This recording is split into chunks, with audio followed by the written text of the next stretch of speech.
Hi all, in this video we will go through the SQL Server sequence concept. Here SQL Server 2012 introduced sequence.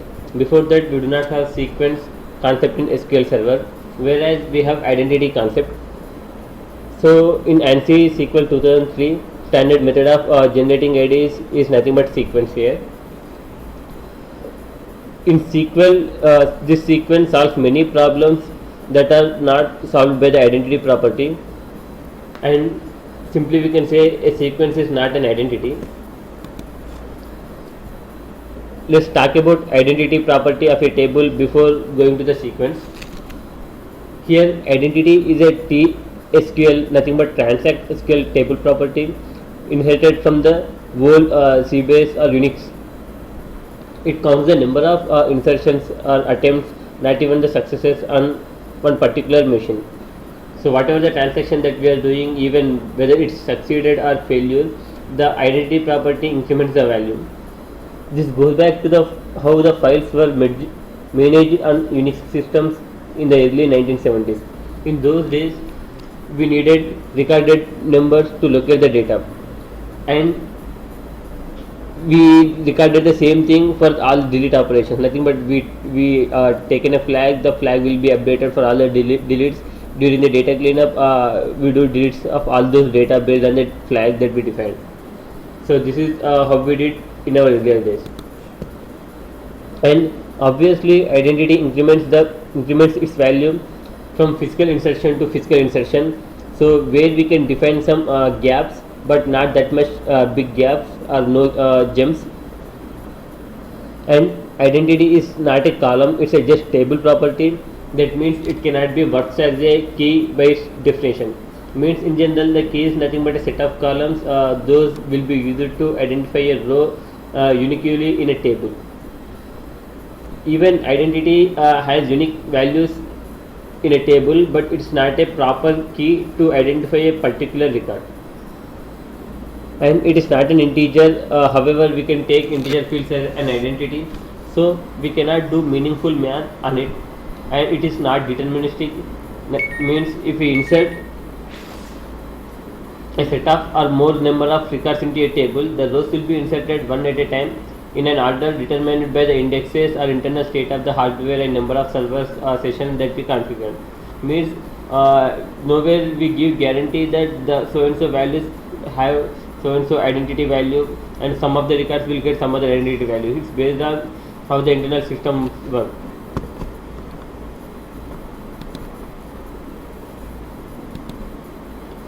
And coming to the sequence and series. So sequence is a list of numbers. Here I am giving few some sample orders. Here 1, 2, 3, 4, 5 is a simple sequence. It increments a specific value. Nothing but each and every value has some specific property on its next value and it's on its previous value. And other sample is 2, 1, 4, 3, 6, 5. Here if you see this order, the order is 2, it's 2, it's 4, it's 6. These are all even numbers, and 1, 3, 5 odd numbers. So it is maintaining some specific order. So we are calling these as a sequence. And compared to the first sequence, second sequence is entirely different sequence.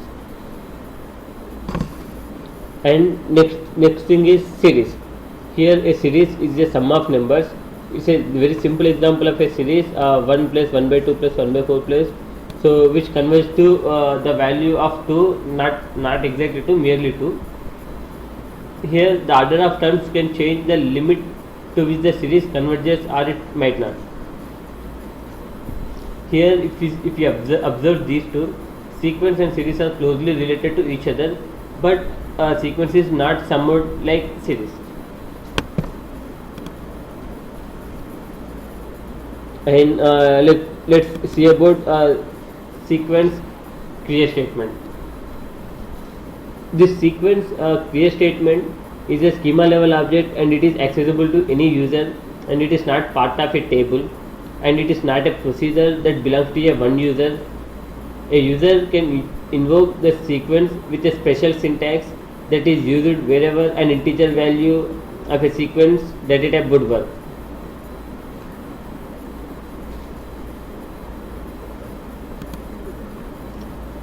So this is the syntax of sequence statement. So here the next value for database name, schema name, sequence name over partition, it represents nothing but it's a syntax to display the next sequence value.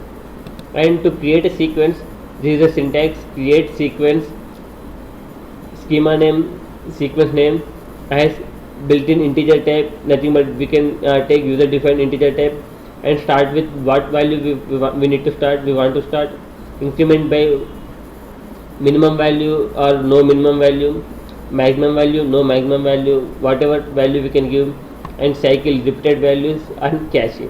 Now let's see each and every property in detail. Here details about sequence parameters. One more thing, sequence numbers are generated outside the scope of the current transaction. These will be consumed whether the transaction using the sequence number is committed or rollback.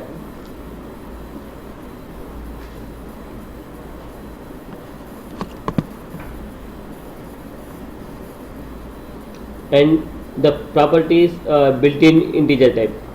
A sequence can be defined as an integer type, that means tiny int, small int, integer and big int, but it also allows decimal values and numericals data types. We can also use a user defined type that is based on one of the allowed types. If no data type is provided for our sequence, by default big int is the default sequence. In general, don't use big int sequence unless it's really need a range of very maximum 2 power 63 to the some value. And again, this is the range of the big int sequence, where if you want to nothing but if our system is capable to maintain this many number of records, go with big int. Otherwise don't go with a big int, go with the data type wherever it matches to our application. And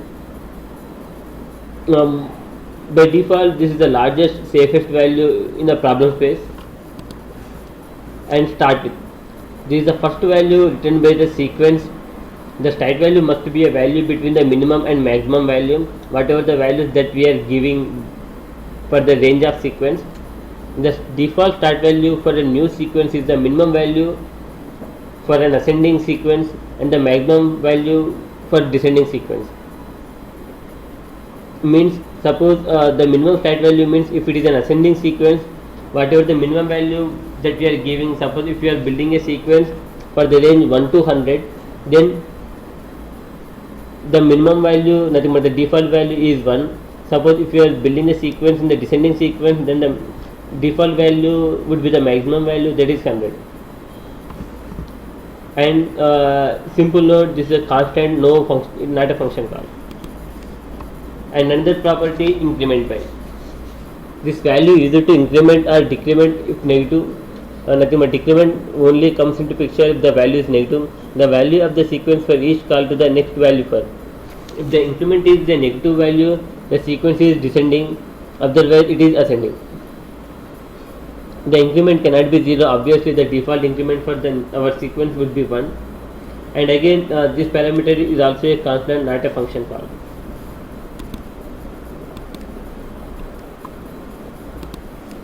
And other mean value and no mean value.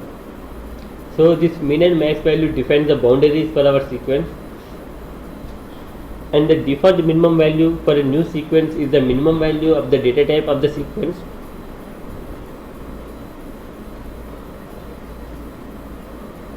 And this is 0 for the tiny int data type and a negative number for all other data types, whatever the default minimum value for a new sequence that we are considering.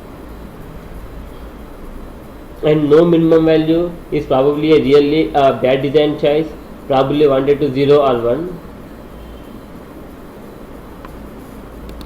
And maximum value, it specifies the bound for the sequence, again same as min value. The default maximum value for a new sequence is the maximum value of the data type of the sequence, as we discussed as a big int. if we don't specify the maximum value, nothing but no max value, is probably another bad design. If you are going to use this create a tag number, you have to worry about the overflowing the length of your string. And if you are casting the numeric data type to string for tag numbers, you will want to be sure that the numbers do not overflow in the conversion, and probably we do not need the upper limit of the data type.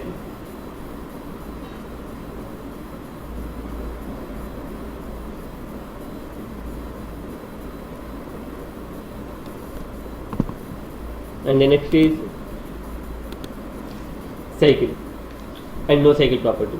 This property specifies whether the sequence should restart from the minimum value once the maximum value reaches, or maximum value for the descending sequence, or else it will throw an exception when its minimum or maximum value is exceeded. The default cycle option for new sequences is no cycle. Note that again here the cycling restarts from the minimum or maximum value, not from the start value. And another property is a cache, no cache. Here the cache specifies that till specified constant the values will be incremented into cache to reduce input output cost. If we specify no cache, it will make input and output on disk. Suppose take an example, if cache is 50, specifies that till 50 the values are already incremented into cache to reduce input output, and this will be used by the sequence. Here another thing is, in real time there are few cases where we strictly follow the sequence, but we may lose all of the numbers in cache in the event of some major failure or some other cache release. So while it is faster, it is also a dangerous. And other property over order by class. As I said earlier, identity is not deterministic if we have set of data to be inserted, whereas sequence has a way to fix this problem. We can order the sequence if another process is accessing the sequence object at the same time. The numbers returned could have gaps. Means if we specify the order by class using over class, we can give the specific order for the input data, what values needs to be given first, nothing but sequence assigned first, and the later values will assign with the later numbers. Here an overclass applied to the next value for function does not support the partition by or the row range subclasses for obvious reasons. And multiple calls to the next value for function for the same sequence generated in a single statement must all use the same overclass definition. Again, this is obvious thing. And multiple calls to the next value for function, the different sequence generators in a single statement can have different overclass definitions. They are separate schema objects again.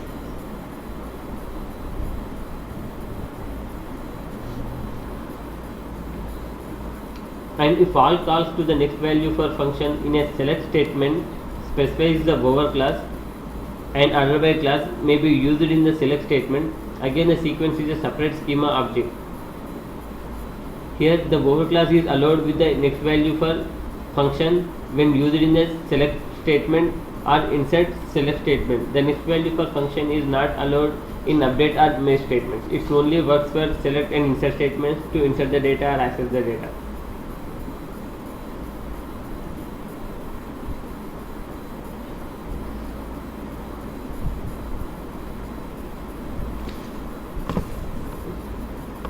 And now we will see sample examples on sequence, how the sequence works and everything.